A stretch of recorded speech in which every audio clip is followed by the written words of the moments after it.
And have you seen the floor plan for this yet? Yeah, it looks like it's like a concert. Yeah, I don't know. I feel like I can't. I feel like the big ass screen is going to play a tactical and strategic role in this.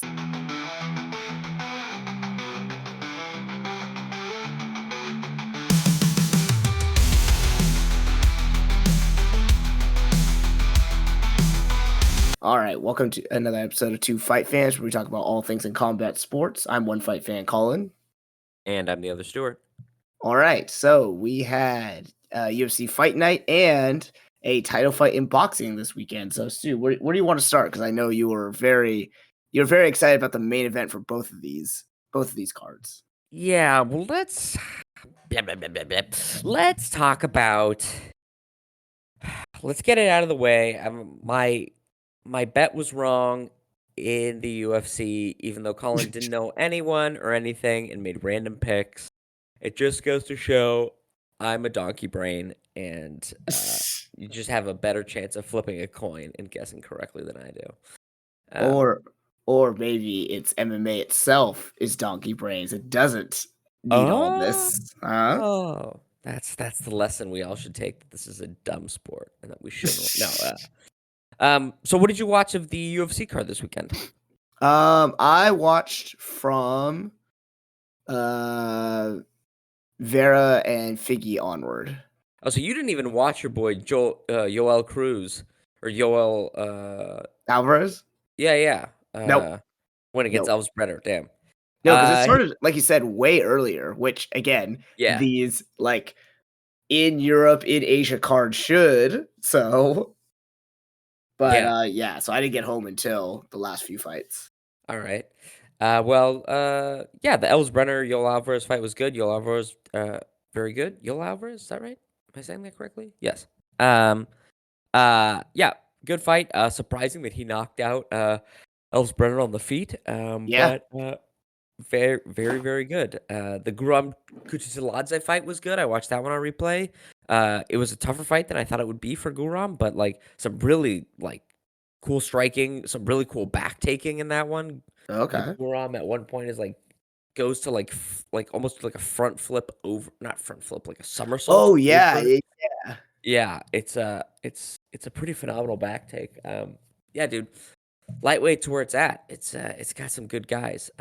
But let's start from where you jumped in, and let's actually compare this to the main or the main fight, because it was in the same weight division. Marlon Vera Figgy versus, and then Sandhagen and Nurmagomedov, both essentially as keeping people within the top 3 for contendership at the title next.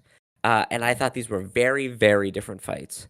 So tell me what you saw and what you think of the two of them, and what was good, what was bad, what was ugly. Let me know.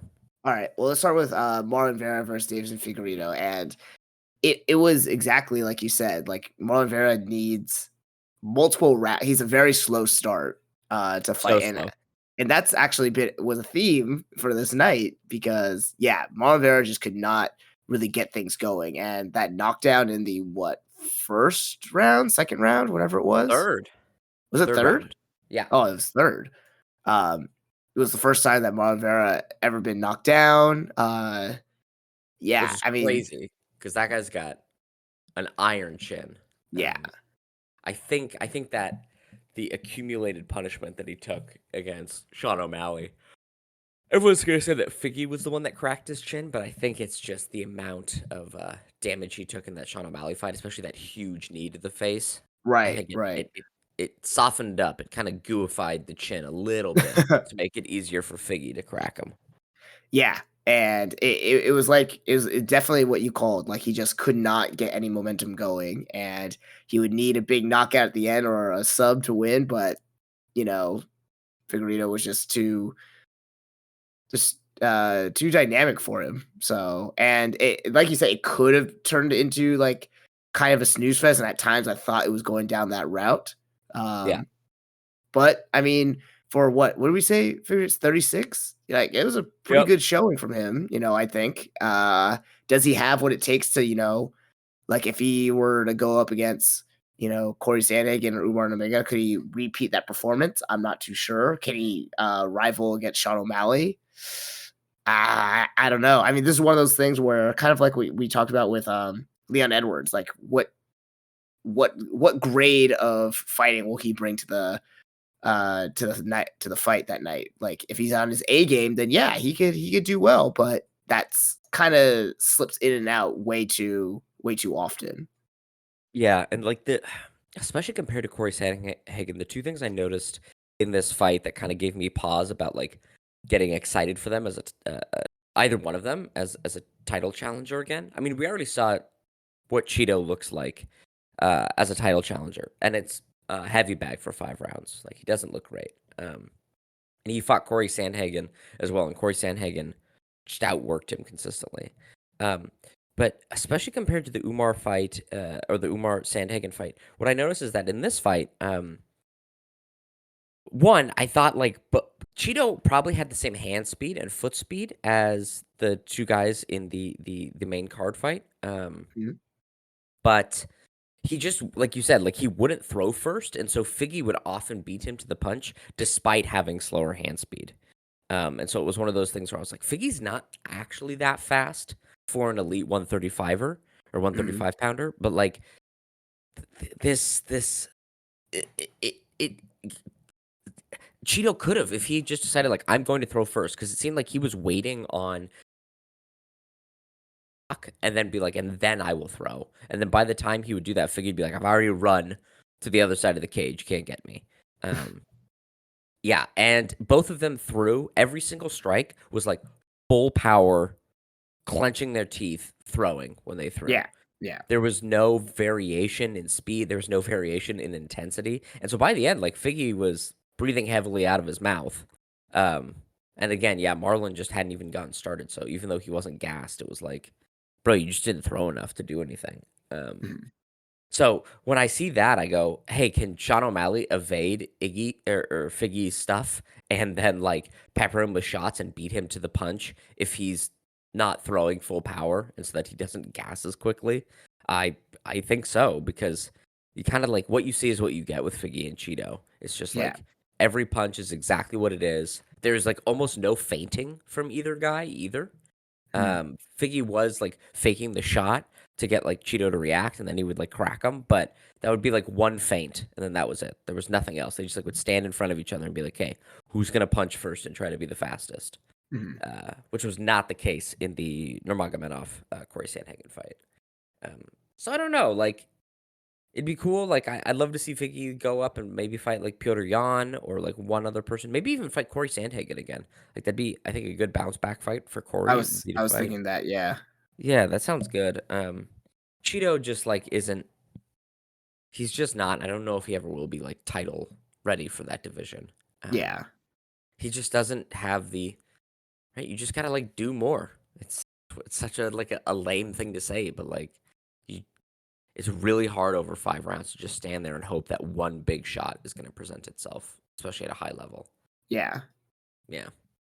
At the higher weight class, that definitely seems to be more uh a reasonable strategy because maybe the skill isn't as developed or the speed is not as inherent. But definitely a bantamweight, I think you need to have.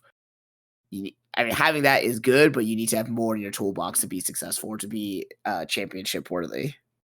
Yeah, you can't be fucking around pretending you're a heavyweight. That's silly. Yeah. Okay, so we go from that. Skip a little bit. Tell me about Corey Sandhagen, Umar Nurmagomedov. So, this was interesting. It How did you score it initially? that's the thing. Like this fight was so close. For a lot Mhm. for the earlier rounds. Like, um, I don't know. Like, I'm trying to remember how I scored it because now I'm trying to keep track of this one and the Terrence Crawford fight. But Yeah. anyway, um, but this one was interesting because it it was kind of like what you're saying, but I don't know how much we know now. Like with like Khabib and how he didn't have any ranked opponents until he fought Charles Oliveira, and that was just like him proving that he was, he was actually at that level. Umar Nurmagomedov like definitely won, his fight, but like I feel like it's impressive what he did to Corey Sandhagen, but it Mhm. wasn't that kind of emphatic win that like Khabib had. Like Khabib submitted Charles Oliveira, You mean Islam? Islam, excuse me, yeah, Islam. Islam Yeah. Makhachev, yeah, Yeah. and but like Umar, never like I don't know. I don't think he had Corey Sandhagen in the same sort of danger. Actually, to be all honest, I'm remembering I was watching this fight and then partway through I like fell asleep and like Oh, Jesus Christ. not because it was like unentertained, but like I think I was just so tired from the day. But I think that's part of the issue there too. Like it was like, okay, I'm just like watching the same thing happen over and over again. And it was kind of like with Marlon Vera, like just Corey Sandhagen just couldn't get any of his rhythm, his striking, or anything. Just like he couldn't get any momentum going with him. And I don't know if it was just because the wrestling was like so much more dynamic than he anticipated, or what. Like I'm not too sure what it was. He just seemed to be like a half step behind that he normally is, And what was that caused by Nurmagomedov, and his stylistic and his technique, or was it like Corey Sandhagen have an off night? I'll answer that question. It was caused by Umar Nurmagomedov. Um, yeah, So I you're like fully back behind Umar Nurmagomedov now. Like this was his coming out party to you. yeah, it's a weird the top of bantamweight is really interesting because of how diverse and, like, different, the fighters are, right? Like, Sean O'Malley is Yeah, a very different striker than Corey Sandhagen, but you have essentially what are 2 extremely tall, like, they're both, what, 5'10", 5'11" for that division? Like, yeah, they're pretty big, long-limbed, but very different strikers. One is just like a sniper shot, huge power, from far away in Sean O'Malley. Corey Sandhagen has a lot more varied technique, but I think another thing that you saw in this fight was, he doesn't have that, like, stopping power, right? He's yeah, peppering you with little tiny like a BB gun, just blasting you with 100 BBs, but it's not he doesn't have, like, kind of like buckshot in his hand to really sit people down. Um, uh and then you have Merab Dvalishvili in there, who's entirely different, just like a tiny man who has the heart of like a horse. You can go really hard, insanely fast, that overwhelms Jan, who like is just extremely defensively savvy and slowly over time just like counters every single thing that you throw. So you have kind of this like extremely wide range and eclectic mix. So you have to have a really well-rounded skill set in order to yeah. compete and kind of maintain up there. Um, uh, I think the 2 big things that I saw were that, I think I don't wanna make it an indictment on Trevor Whitman, but he does seem to, like, encourage his fighters to have slightly less output than normal, like, Hmm. be really conscientious of when they throw, and so I did feel like I saw Corey Sandhagen throw a little bit less than normal, and maybe that was an attempt to kind of, like, sit down on his punches a little bit more, because I thought over the first 2 rounds I gave the first 2 rounds to Corey Sandhagen. Like, I thought he was doing really well, controlling the pace, controlling the rhythm, defending the takedowns as best he could, but I think as the fight, kept going, what I saw is that Umar Nurmagomedov tried different takedowns and tried different things. Like, there was that one point where, like, Corey Sandhagen turned his back to Umar, and Umar grabbed, like, the rear waist cinch, and then Hmm. rather than trying to, like, step across and sweep his leg or, like, jump onto his back, he basically, like, sacrificed his position. He, like, fed his leg in between Corey Sandhagen's and kinda, like, let it drag, which could immediately turn into Corey Sandhagen reversing and taking top, like, half guard position, but as the fight went to the ground, he immediately turned so that he could maintain back control, which is like a very sneaky way to take back and bring an opponent down to the ground with you. And so he had just a huge repertoire of takedowns so that when the first, Hmm. second, third one variation didn't work on Corey Sandhagen, he could go to it. Yeah. And then I think as well, when in the third, fourth, and fifth round, when it was contested primarily standing, I thought even though maybe Corey landed at a slightly higher volume than Umar did, when Umar hit, it seemed to just have more impact. Mm. Not that it hurt Corey Sandhagen because he seems kind of unkillable. But yeah, it just seemed like his strikes just had a little bit more thud to them, which is right in the criteria of needing to promote damage over just volume or technique. That'll score it out. Yeah. Right. So it's a weird thing because, like, seeing this, I'm like, wow, he definitely has a ton of tools and he has a ton of things. But doing this to Corey Sandhagen is very different than fighting, right? In the same way that, like, we thought Piotr Jan would absolutely smash Sean O'Malley. And then Sean O'Malley seemed to, like, shock Piotr Jan with how hard he hit. I Mhm. wonder if that'll kind of be a similar thing where Umar Nurmagomedov goes up, and Sean O'Malley has good first line takedown defense. But if Umar is able to just chain it really well, or if he's fighting Merab Dvalishvili, he'll be able to like strike and will throw off Merab. So um, I don't know. Umar, I don't know if it's like, oh, he's definitely the next like heir to this title, but he definitely struck me as someone who's like, hey, this guy is a top 5, right? Like he deserves to be up there with Yeah, Corey Sandhagen, he definitely Merab. confirmed that. Like, Yeah. And thinking like if Figgy is gonna be number like 6 after this or number 5 in the division after this, like I'm like I watch both of these guys fight and go, oh man, I feel like they both would smoke Cheeto and Figgy. So mm, yeah. Um, so yeah, I was very impressed. yeah, I thought the technique was it was great to see so many different things and such high level technique and like actual mechanics to their fighting mm, and how it evolved and changed over each round. Right, it didn't feel like it was the same fight every time. It had kind of the same complexion. The striking would go one way, then Umar would get a takedown, then like Corey would either have to deal with the grappling or he could keep it standing, but the technique evolved, right? It wasn't always the same takedowns, right? It right. wasn't kind of the Bilal Leon fight where it was like it just is like pumping 1-2s, then he gets to it, then it's a high crotch, or then it's a power double leg along the fence, and Mm, then we move on, right? Where it was just like Leon, you can't just keep falling for the same fucking thing every single time. Um, right. I didn't think Corey fell for the same thing every single time, and so I thought that kind of forced Umar to show so much more about what's in his bag of tricks. Mm, So yeah, no, I'm excited for either one of them fighting Merab or Sean O'Malley. yeah. Yeah, because I think either one of them fighting uh, the next like champion in this division, or if it remains Sean O'Malley, just Sean O'Malley again. It's another like really interesting test where I'm like, whoa, there's so much going on that it's hard to know who would win.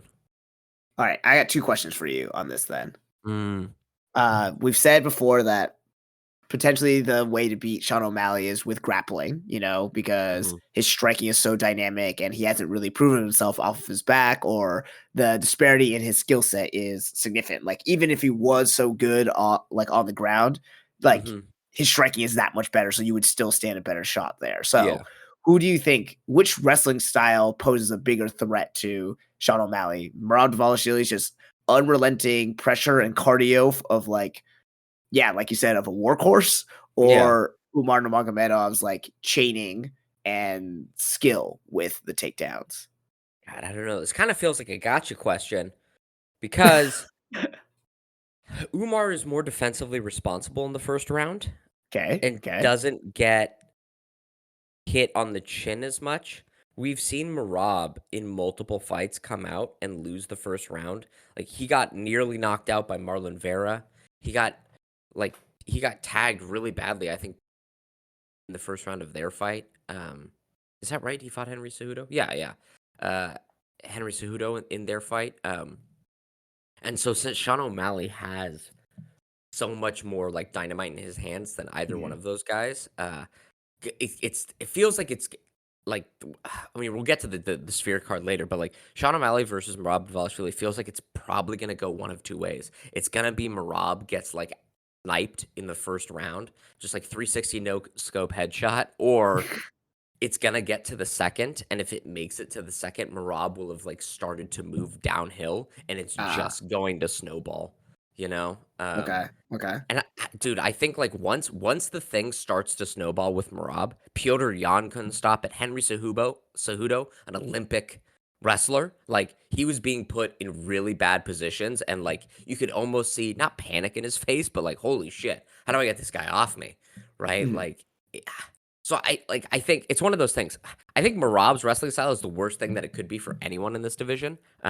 It's just like, can he get there? Can he get to you to start putting hands on you? Um, I don't know. And I will also say, Marab relies so much on like being able to have that like insane pace, which Yeah. requires constantly like bending his fucking knees and like or driving off of his knees and scooping people up and lifting and like using his like it is good technique, but sometimes you do like there was one pickup in the Henry Cejudo fight where it was just clear that he's like, I'm just going to use my lower back muscles. This is not the right way to like lift up a weight ever, and I'm gonna pick Henry Cejudo up. Like at some point, his body, when his body starts to go slightly, his style will no longer work. Right? Like Mhm. if the cardio starts to drop off and his body is like, ooh, now I'm getting knee injuries. Ooh, now my hips are hurting, that style is going to just like completely implode. So I think Umar on the long term, anyway. I mean, it's still Marab, but like, can Marab get to it? I think Umar probably has a better chance of getting to Sean O'Malley for the takedown. But I think Marab's takedowns are just so relentless that it would be better. What do you think? Mhm. I just talked a lot about that. No, yeah, I think that's right. It's like, Marab is definitely the definition of just like tough durability and just keeps unrelenting, but hmm has porous defenses. And when you're going against a sniper like Sean O'Malley, like he may not even get to the point where he's able to like utilize that advantage, that hmm smothering advantage. But um yeah, I mean, it's a fun matchup to see there. Umar Nurmagomedov, though, like I think the diversity in the actual technical skill set, not just the endurance or the ability to push through, would give him a slight advantage for that in that matchup if he does match up with Sean O'Malley. Yeah. So I will say it'd be super cool to see Umar versus Merab Dvalishvili. Yeah, that was going to be one of my questions for you later on as well. But my second question, though, actually is: are you more intrigued by a Corey Sandhagen versus loser of Sean O'Malley and Merab Dvalishvili, or Corey Sandhagen versus Deiveson Figueiredo? Ooh, if it's Sean O'Malley, I think I really want to see Corey Sandhagen versus Sean O'Malley. I Okay, think that okay. would be a super cool stand-up fight, right? Yeah. Like both, I think those are like the two best stand-up fighters in the division. Like I really want to see that fight. Um, what I don't want is Corey Sandhagen to have to fight Cheeto Vera again, or like somebody lower ranked. Yeah. Right? Like, Cheeto Vera got that fucking title shot against Sean O'Malley, and then we all saw, like, he had no business being in there with Sean O'Malley, and he got that coming off a loss to Corey Sandhagen because, Mm, Sean O'Malley wanted to, like, avenge the one loss on his record. So, like, that last fight should have been Marab's fight, and then the Sphere card should be Sean O'Malley or Corey Sandhagen versus whoever won that fight, you mm. know? Like, so I wanna see that I wanna see that fight, but if it is going to be, Corey Sandhagen needs to take, like, a step back in competition, then, yeah, I think the Figgy fight would be great, Mhm. just to kinda let everyone know that, like, "Hey, I'm still top dog." What do you think? Yeah. Uh, It's I I think, yeah, giving Corey Sandhagen, like, a whatever matchup he gets that allows him to get almost, like, right back into title contention, yeah. would be, good. I think I would like to see him versus the loser of the title match at the Sphere, Mhm. just because it does 1, it keeps him there a little bit, but also I think he would piece up Deiveson Figueiredo too, Yeah. so Yeah, like, it's one of those things where I don't if Figgy's not gonna fight Corey Sandhagen, he'll probably fight, Petr Yan, and I think Petr Yan will probably mm. win that fight, though Petr Yan has been on such a spectacular skid, since he lost his title, um but again, right, he's losing to Sean O'Malley, Merab Dvalishvili. Uh, he had beaten Corey Sandhagen at one point. But yeah, like I would pick Petr Yan to beat Figgy pretty easily. Mhm. Um, I think there's just a big drop off between those specific top 5 and Right, everyone right. else. Um, yeah, that's what I'd say. But yeah, all right. What about the other 2 fights on this main card that we have to talk about? Shara Alright. Bullet, Mikhail Olashishik. Did you watch this fight? Yes, I did. What do you? I mean, what's your 2 cents on this fucking thing? Uh, Were you any more impressed, I guess, by Shara Bullet, or were you no. even more disappointed? I was pretty much the same. Okay. Like, um, I was more kind of disappointed in Oleksiejczuk because I feel like he could have just like it didn't seem like the kicks were bothering him that much, like they'd I stop him, but know. also he could have just like walked through a lot of them and Yeah. like bullied Magomedov down more. Like he could have like there's times where he got him against the cage and like pulled him down and like I don't know if he just was like so resigned to the fact that like kind of like you said, like he thought that he was already gonna lose this fight. So Hmm. he didn't try to advance much, or he wasn't confident in his grappling ability or what, but like he just didn't it didn't look like he came to fight. And that Yeah. was the more just because I feel like he had the skills, the ability to actually win if he had pushed himself a little bit more, which is like a weird thing to say, but at the same time, like I don't like to say like he just did going back to how we've talked about this before, like it just really did seem like he just didn't want it. So Yeah. No, I mean, it did seem like he was trying. Because, like you said, when he bullied him to the cage and then actually took him down, they weren't like the slickest takedowns in the world. It no. seems like you can take down Sharon Magomedov pretty much at will if you want to. Yeah, yeah. He seems to have no takedown or grappling defense aside from just kind of like scrambling, you know? Yeah. Yeah. What do we do with Shara Bullet? Ugh. I mean, if he can only fight in certain areas, that kind of limits him, you know. But Yeah. like, I don't know. Let me look at the rankings really quickly. I think we give him Kevin Holland. Okay, okay. I think Kevin Holland comes in. Kevin Cheeses Holland. out of him really fast. Right? He already Yeah. took Mikhail Olashishik's soul. Let him take Cheryl Bullet's soul. Yeah, I'm. He's not he's not even entertaining to watch. It's really frustrating, right? Because Yeah. they want. It's like, dude, Dana gets boners for these dudes, and he's just like, oh, he looks like a fucking pirate. He's the cool, and it's like, dude, he's not cool though. He's not cool to watch. He's not entertaining, and he just seems like a dickhead. So like, I don't know why they're pushing him so hard because he's not Oh, good. yeah. Actually, you know, anyone in the top 15 right now, I feel like smokes him. Absolutely. Like even Michelle Pereira, like crazy, like Ooh, that'd be fun. like circus man. Like Yeah. I would love to see that. Yeah, And he'd probably have like a kickoff with him, and that'd be cool. but yeah, also like why the fuck did he call out Nick Diaz? Like Oh yeah, read the room, dude. Like, yeah, he's like, what? And also, there's no Nick Diaz hasn't fought in I don't know how 10 years or some shit. Like a long. Oh no, I guess he fought Robbie Lawler, but I guess not the ghost of Nick Diaz hasn't fought in a long time, and so it's like, why would you want to fight him? And also, he didn't come to this card because he was like, oh man, I don't want to go all the way to Abu Dhabi. That sucks. yeah. Yeah, terrible. Read the room. I mean, this guy is a low information voter. Like he's just give him Kevin Holland, Michelle Pereira.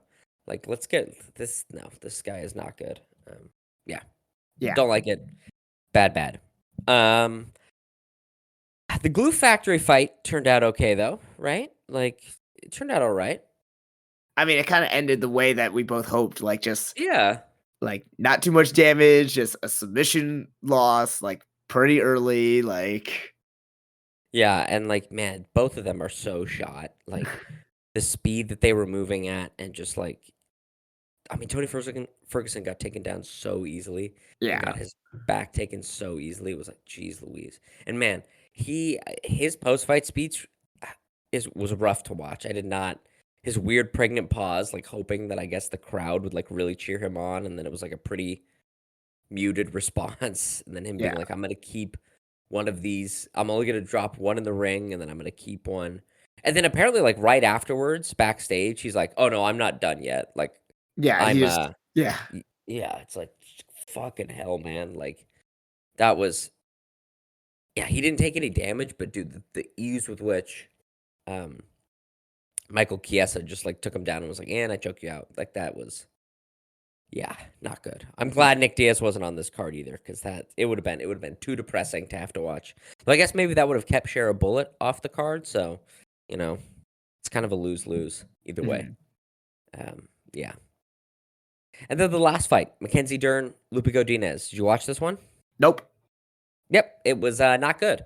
Uh, Lupe Godinez just doesn't. She can't really seem to get her like game together. And Mackenzie Dern just continuously will lose like 2 or 3 fights, and then everyone will say, "I even said it."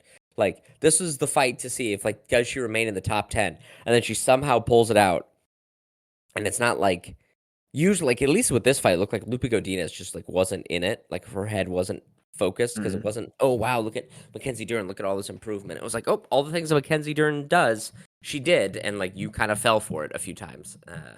Right. So yeah, not good. Whatever. Um, but let's talk about boxing. Let's talk All right. about what did you watch in the boxing card? Well, I only got to see Terrence Crawford. Oh my god. Well, tell me about it. What did you think? This is your first time seeing Terrence Crawford, right? Yes, yes. And I wanted to watch I thought about watching his fight with Errol Spence beforehand because Mm-hmm. you hyped it up so much and it was like a virtuoso performance and everything, but I didn't. It's still on my list of things to watch. Mm-hmm. So I want to get your percent because like I don't know if it's the change in weight, although he looked Mm-hmm. as big as what was his name? Madrimov? Yeah. Mordrimov? Madrimov. So Madrimov. he Mhm. yeah, so like again, the weight classes in, boxing are not as dramatic as MMA, so like I could see that.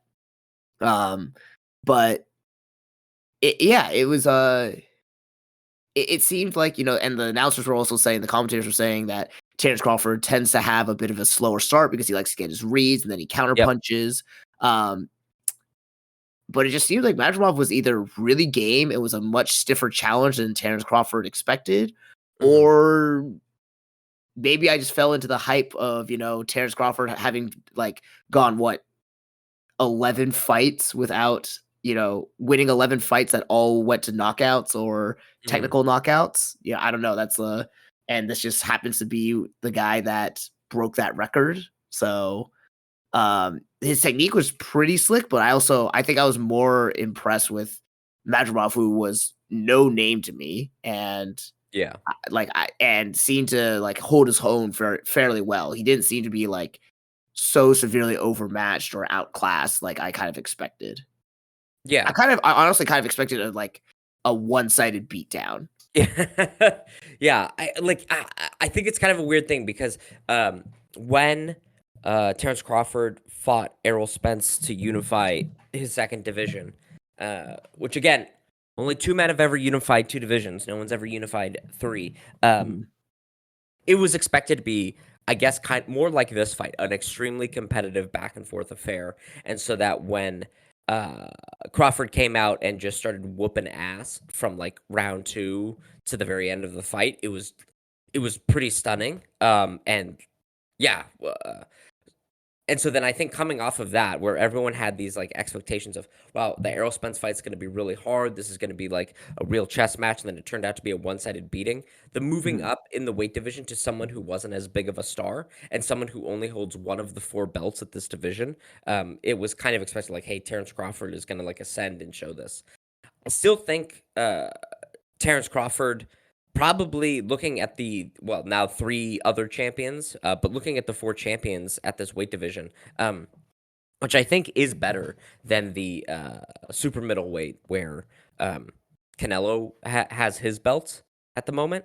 Right, I think like the four champions here are better than the four champions that Canelo beat up a weight class. Though Canelo used to. Uh, I think this is a better division. I still pick Terrence Crawford to beat all of them, which means he would still unify three divisions mhm. uh, and be the first person to do that. I do agree with you, though. I think Madrimov showed exactly why he's a really good fighter, and I think he's probably the toughest test in this division for Terrence Crawford. It was a weird thing where like uh, Terrence Crawford loves to be a like counter puncher, like just pressure you forward and then counter punch, and is very like defensively slick and like never gets touched. And Madrimov came out and was like, "I'm gonna try to counter punch with him as well." And so as the fight went on, Madrimov had his reads just as well as Terrence Crawford did, so they kept countering each other back and forth. And then when they would try to like defensively shell up or change their defense to account for each other's counter strikes, it would be something where I think like the final like 4 or 5 rounds, you saw that they both realized like, hey, I actually have to just be the offensive fighter and not try to counterpunch anymore. And so it Mhm. was this weird thing of like both of their game plans and both of their skills played into going like, I'm gonna force the other person to do the thing they don't like. And then they Right. both had to do that. The thing is, Crawford just is better at doing his B game than Madrimov is. And like Right. that's kind of a mark of like a really great champion. Was it Mhm. as exciting as the Errol Spence? Is it a bit of a letdown if you've been listening to me fucking be a little silly fangirl about Terrence Crawford? Sure, I get it. But it's still like Crawford showed like why he is a great champion because in a championship fight against someone who, won the belt and was like in talks to, try to unify with another belt or another 2 belts. He came in, his A game got shut down. When he adjusted his A game, it still got shut down. And then he's like, well, I got to go to a whole different game plan. And he did that in the fight and still won. Um, yeah, so I thought a very good performance from Crawford. Not the most exciting, like, oh, this guy's just gonna walk through everyone. Um, Right.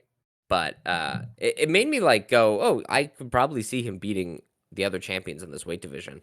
The question is, if he goes up another weight class and fights Canelo, will he be able to pull it out then? Yeah. And Did this performance make you think that he could actually? Because you were like, hey, Canelo, stop ducking Terrence Crawford. You were saying yeah, like Terrence Crawford could beat him. So did this like further confirm that, or did they put a little ice on your hotness right now? I think it put a tiny bit of ice, just a teeny, just like a little cool breeze. Not Okay. ice, Okay. just a cool breeze, right? I do think like one thing that we did see was that Terrence Crawford at this weight division, like they did look about the same size, but I think um like Madrimov just being bigger because Terrence Crawford was a big 147 pounder, so like I can definitely see that Canelo probably will be too big, definitely be a factor that Terrence Crawford will have to overcome. And like we said when we watched the Canelo fight, like Canelo's kind of whole deal is like being so defensively sharp and like not really throwing anything and just like going through his motions. Yeah. That it'd be hard for Terrence Crawford to kind of pull him out of that, especially if Canelo's like, I just have the size advantage. Um, but again, it kind of made me more excited. Like maybe Canelo sees this and goes, "Oh, okay, I can do that." Right? Like I can beat him. I'll fight him rather than fucking just fighting any like Joe Schmo, which is like Yeah. his new MO to do. Um yeah. I I don't know. I still think Terrence Crawford has the ability to go up and like if let's say Canelo dropped the 4 belts that he has at super middleweight and then went up to try to fight again at light heavyweight. I could see Terrence Crawford going up and beating a lot of the top people at super middleweight, and that's just again, it's like it's extremely rare for someone to be Mhm. able to do that. So yeah, I could. It definitely threw a little bit of. I think the Errol Spence one was just like such a perfect performance that then to come back to earth and have a very good champion level performance. Yeah. It just changes, right? Right. The Olympics are going on. I'll use another shitty like Olympic example. It's like Simone Biles did her fucking like they named the move after her on the vault where she does 10 bajillion flips and spins when she vaults. And then she did that to qualify for the US or for the team division. And then during teams where they still won gold, she did a vault that was slightly easier and like removed a twist or removed a spin. And it's one of those things where it's like, no, no, no. I want to see you do the crazy shit, right? Like I don't want to watch you do like your second level vault Right. Right. performance. And that's kind of what this felt like. It was Yeah. like, no, no, I want to see you do the thing you did to Errol Spence again because I've never seen a fighter do that to another high level fighter. Please do Mhm. that again. But that's not how fighting goes, right? Like you can't always have that performance. Um, yeah, and again, like still a great performance, right? To move up in now his third weight division and do that, especially at, we're talking about like 147 to 154. Like that's a big jump. Yeah. Yeah, did you watch anything else or anything else that you thought of with Terrence Crawford? Are you like in it? Are you interested to watch more of his fights, or did this totally poo-poo any fun you're gonna have watching him? Well, I think I have to watch the Errol Spence fight and just see some of the other ones here, just because I haven't really watched him. I've seen him in like highlight videos where he's like, it's not him per se, like it's a bunch of people. So Yeah. like I just have to educate myself more in it. So Yeah, watch the Errol Spence fight, and like one of those things where it's like after the fact, since you know that it looks this way, it kind of removes some of the like, it's like a plot twist in a movie if you know the plot twist is coming. uh Like I thought Errol Spence was gonna win, right? And like people were very divided. It was like 50-50. And we thought like it was going to be a okay. back and forth fight, right? We thought like this is gonna be like this really back and forth difficult thing. And then to see what he does, it was just in real time. It was like holy shit! Like that's crazy. Yeah, but now that you know that it's holy shit, that's crazy. You're gonna be like, oh okay, yeah, I can see how he dominated that fight. Yeah. Also, is he a natural southpaw or is he a switch hitter? Because he was switching He's up a little bit, but he stayed mostly in southpaw. Yeah, he's a switch hitter. Okay, Yeah. Um, yeah, very he's cool. good. He's good, man. He's good. I hope he gets a big fight. I hope he can, and if he can't get the big fight, like just unify really quick. Be the first person to ever get 3 unified titles. That'd be cool. And I think like he would be able to do it, right? Like I don't think anyone in this division presents as tough a challenge as Madrimov does. And especially like is it Jamel Charlo or Jamal Charlo? I can never remember which. Yeah, name if you've got 2 sons and you name one kid Jermel and Jamal, like you're just asking for nobody to ever remember who they are.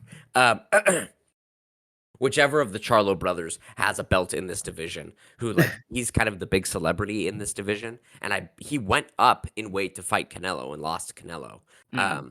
Like I would see that's a fight where I think Terrence Crawford could really like get to like show his stuff because I think he would absolutely mop the floor with Charlo.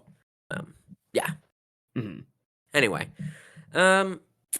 yeah, the rest of the box card was good. Like the Isak Cruz fight was really great. He lost his title to Valenzuela, but like that was a very fun fight, worth watching. Andrew Ruiz versus Big Baby Willis. It ended in a draw. Andy Ruiz seemed like he just didn't show up fully in shape. Oh, He kind of always does that. Not always, but he has a tendency to do that. Where Willis definitely did show up in weight. He's like 30 pounds less than he weighed in his last fight. oh Um, wow. and yeah, I mean it was like a bit of a slobber knocker, but a worthwhile fight to watch. Bacole had a pretty cool knockout, even though he was wearing what looked like checkered boxer shorts. Like the material looked like checkered boxer shorts, like that All really right. thin fabric. Yeah, dude, I gotta say though, the pacing of these fucking Riyadh season cards, where it's like 8 hours long to do like 4 or 5 fights, it is absolutely brutal. It is horrendous to watch. Oh. Yeah. Anyway, but yeah, a good weekend of fights, and especially because we don't have any fights coming up this weekend. It's pretty. I mean, I know there's Sergey Spivak versus Marcin Tybura too, but Yeah. you will not get me talking about that fight ever. Especially because that fight already pop quiz, Colin. Who won that fight? How did it go? I don't remember. I don't even. I Did don't you? even. You don't even know if you watched it? No, I don't. Yeah, I have a vague memory of that fight, and I just remember it being like a really boring grind fest. Oh, Oh yeah, it was just 10-9s across the board for Marcin Tybura over Sergey Spivak, and it looks like it was a lot of control time from top with very few strikes thrown. Great, that's what I love to see. A very low volume output heavyweight fight that goes 3 rounds. Ugh. Yeah, no, we will not be talking about that. But we did have some fights announced. yeah. Where Dana White made an announcement of an announcement that he was going to announce something and then later announce things further. Yeah. So let's talk about him. Do you want to talk about the Sphere card first? Or do you want to talk about the Abu Dhabi card? Yeah. Let's talk about the Sphere first. I mean, it's coming up. And it kind of confirms some things. We're were rumored or were leaked. So yeah, yeah. So, what do you looking at it just on paper now? What do you give its like? What do you rate this card? I mean, Uh, the last 3 fights are interesting to me. I think this card again, it's kind of riding entirely on, or mostly on Sean O'Malley and Dvalishvili. mm-hmm. In that, like, okay, like all these fight, like we've talked about, all these fights are kind of been a little boring or tepid or whatever, and this is the one that saves the card. But from like a storyline perspective, I do like what this card has, like the actual Brian Ortega Diego Lopez fight now, after Brian Mm-hmm. Ortega had that crazy like just sickness and having to pull out, and Diego Lopez like getting like everything kind of changed over and over. So I think that'll be fun to actually see them match up and actually have uh their fight. Uh Putting to bed this whole Alexa Grasso and Valentina Shevchenko rivalry and whatever. Oh man, dude, I don't know if it's gonna get put to bed. Who knows what's gonna happen? Because like, what if Valentina Shevchenko wins? Then it's one win for Grasso, a draw, and then a win for Shevchenko. Yeah. They'll do a fourth fight, but this is no Figgy Brandon Moreno. Like, this No, is. no. I don't want to watch this fight again. But Please I mean, it's kind of like Shevchenko dominated this division for so long that it's Yeah. like she's owed this, I don't know if And she's owed it. Give her an immediate title shot at 135 so she can automatically beat Raquel Pennington. Like let's just have her do that, and then she could say she's a 2 division champion. Like, sure. clean um, card, move on. but yeah, I mean, the more I think about this card, the more. And have you seen the floor plan for this yet? Yeah, it looks like it's like a concert. Yeah, I don't know. I feel like I can't. I feel like the big ass screen is going to play a tactical and strategic role in this. Like I could imagine like Sean O'Malley constantly fighting with his back towards the screen so that Mhm. either Marab is distracted or just like the lights are so bright that like he has trouble like focusing or seeing the missile that Sean O'Malley just uses to counter every time Marab tries to shoot it or something. Yeah, that's a good point. Like, how you, rather than being like, I just need to be closer to the center of the cage, like what side of the octagon your back is Yeah. might actually play more of a role. That's interesting to think about. Yeah, that's a good point. Like I don't know how they're gonna prevent that from influencing the fight. Whether like I know Yeah, like okay, like not being distracted, but just like the sheer like brightness of it. I could see how the fighters might come out afterwards and say like, or at least every loser in every fight come out and say like, it was really like, I don't want to fight in the Sphere again. Yeah, Um, yeah. It's It's also, did not you see the meant for fighting, so no? Did you see the ticket prices for this thing? it's the minimum price is like $4,000. Yeah. Okay, who who are these people? Like, am I out of touch with how much money everyone has? Am I a poor? Like, who's Yes, got? we are poor, Stu. Yeah, Like but like, who's got 4K laying around to watch an? If this was any other UFC like uh pay per view, you'd be like, this is an okay pay per view. Like, who's got 4,000? Not including then the hotel you're probably going to need to get if you don't live in Vegas, the flight you're going to need to get. yeah. Who's got like 5K laying around to be like, oh man, I really got to see Sean O'Malley and Rob Dvalishvili live. But that's the thing. It's like they have to quote unquote recoup the costs of going to the Sphere or whatever. But like I That's a lie. I Don't don't even know. push that I don't know. nonsense. I don't know how they're gonna make this fight or this event. Like the whole point of the Sphere is that it's supposed to be this like visual and audio like experience when you go to Yeah. see a concert. I don't know how that's going to translate to a fight, and I don't even think the concert they have there are going for like $2,000 or $3,000 tickets, like maybe the floor seats or whatever. But I mean, I don't know. I don't know what they're going to do to make it so like live up to this hype that they're putting around it. Yeah. Oh no, man. Like, the fucking dog shit pay-per-view card that they had in the city that I live in, which will remain unnamed. Yeah. It was more expensive than there was a Bruce Springsteen concert up here, a Willie Nelson, Bob Dylan concert. Like there was a bunch of like big names for like musical acts. I think it's more expensive than the Taylor Swift thing that Oh was like wow. coming through here, right? Like it's stupid how expensive the UFC. And I like the card that was up here was absolutely dog shit. Like it was a terrible card.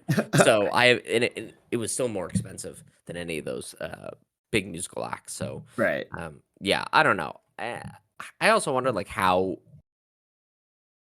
I'll be interested to see what they do because I can't quite fathom, and maybe that's just a poverty of my imagination. But like, is it just gonna be like a bunch of like dancing Sean O'Malley's in the background as the fight is happening? Like is it gonna be, or are they gonna? I bet like I have a sneaking suspicion they're gonna use whatever the technology that the EA UFC game uses, and like background, or like when somebody lands a hard punch, it'll say like "kapow" on the back of the, Oh my god, you you think know. there'd be that? I think it's gonna be cheesy as fuck. I don't think it's gonna Oh be that good. no. Though Dana hates anything fun, so maybe it'll just say like UFC in the background, and it'll be Yeah. like the old DVD like standby screen where it just bounces around, and it's just the UFC bouncing around the sphere. I don't know. I Uh, can see that. Yeah. Yeah. I mean, it's an okay card. It's really only 3 fights. I'm glad that they put Mexican fighters on there because this is meant to be Mexican Independence Day. But I mean, there's no point in this being a Mexican. I mean, it's not a Mexican Independence Day like fight card. No. Is silly. Anyway, all right. So that's UFC 306. We should quickly talk about UFC 307, which lost its supposed main event, which is Max Holloway, Ilya Topuria. So now the main event is Raquel Pennington versus Juliana Pena, and then its co-main event is Mozar Evloev versus Aljamain Sterling. That's a fight that you were really wanting to see. I remember way back, you're like, oh yeah, I want to see these two guys fight. That'd be like two squirrels fucking. Like Yeah, exactly. But not co-main event of a fucking pay-per-view. That's not a good card. Oh, and And it's a Salt Lake City card. Yeah, yeah, it yeah. is, and it's a Salt Lake City card. So here's what we have. We have Raquel Pennington, Juliana Pena. Kayla Harrison is cutting back down to bantamweight to fight Yeah. Ketlin Vieira, which, like, cutting all that weight and fighting at elevation, like, why are you putting her at elevation? This is not, don't do that. Carla Esparza is going to have her final fight against Raquel Pennington's wife, Tisha Torres Pennington. T-shirt, And yeah. then Jose Aldo's back, Oh man. yeah, he is. I forgot about that. And here's my thing. Why are you putting Jose Aldo at elevation? We know he has cardio issues. The last time you put him at elevation, you made him fight Merab Dvalishvili, and it was the most boring fight ever. Why are you putting these people at elevation? What are you doing? This should be nothing but flyweights. This should be only flyweights and no one else. We have 2 middleweight fights on this card. What the fuck are you doing? Why are you doing this? Yeah, not a great fight card. And stop putting this shit at elevation. Ugh. At least there's no heavyweight. Just wait, they're gonna drop some terrible heavyweight in here. A bad card. But then possibly the best card on paper suddenly sneaks in, which is the Abu Dhabi card. Yeah. This was supposed to be headlined by Islam Yeah. Makhachev, Arman Saryukian. Yeah. But it now is the 2 best fights I think you can make in the UFC this year. Ilya Topuria, Max Holloway, Robert Whittaker, Khamzat Chimaev. That's exciting. It is, yeah. It is. So, couple of things with this here. So, one, Topuria Max as the fight that we've been talking about for a while. It's going to be 2 things with this. One, it's in Abu Dhabi, so if they're gonna fucking do it on delay again, that's just gonna be rough for all of them. So I hope they've learned. Oh no, they won't do it on delay. They never do the Abu Dhabi cards on delay. It's gonna be like a 12 o'clock pay-per-view. Okay. So we've got that then. Yeah. No, they only fuck the European fans. They don't fuck the Middle Eastern fans. That's how it goes. And is that 145? So like I'm I am nervous for Max. I loved his performance at 155. I feel like 155 should be his new division, but I don't know. Max has also done some pretty incredible things, so maybe he'll make this more. We'll talk about it more as we get closer to the fight, but it immediately like it does make me worried for Max. Robert Whittaker versus Hamzat Chimaev. Like I hope that comes through again, and I'm reserved right now because Hamzat Chimaev's health is always a question, and just it seems to be getting worse. So I'm hoping he can have a full camp and he can stay healthy throughout his camp and he can make it to the fight. That's my hope for him. Because that will be a very like that's a fight where I just know I'll have like goosebumps like as they're walking out to it. Yeah, that's it, dude. And having that, and they're both 5-round fights. Oh, that was gonna be 5-round too? That one's 5 rounds as well. Oh, nice. Okay, Which is like that was the big thing when it was the main. Like that was a big part of the analysis was we know Hamzat can go a round and a half, but can he go 5 rounds? Yeah. Like and can Whittaker survive that first round? Like exactly. Yeah. Ooh. Okay, we're coming back. We're coming back with it. So, but then, heavyweight fight. Yeah, Cyril Gane and Alexander Volkov. I it was a bad fight. The last time Alexander Volkov fought, he looked way better than he'd ever looked before. Can he repeat that kind of performance? Or was that a one-time thing with maybe this manufacturer beef that you had with a one-time training partner? I don't know. Well, who has the slowest feet on earth? So he could like lazily circle to his left and be like, haha, can't catch me. Or Cyril Gane, who's like wicked fast for a heavyweight. Like Cyril Gane doesn't also seem to be taking training seriously and says like he barely ever trains. Like it's not, I'm not as excited by that fight as everyone else is. No. Yeah, Ankalaev and Rakic. This is an interesting matchup, but also it's more interesting to me for the circumstances that this fight is now, the implications behind this fight here. You know what I mean?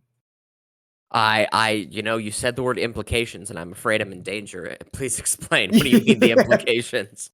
Well, it's like, okay, everyone thought that Ankalaev was going to get the next title shot against Pereira, but now that he's fighting against, Rakic, it's like, okay, is this going to be a number one contender fight, or do they have something else planned for Pereira? Which two things fall in line with this for me. One, his move to heavyweight, or two, actually, okay, maybe three.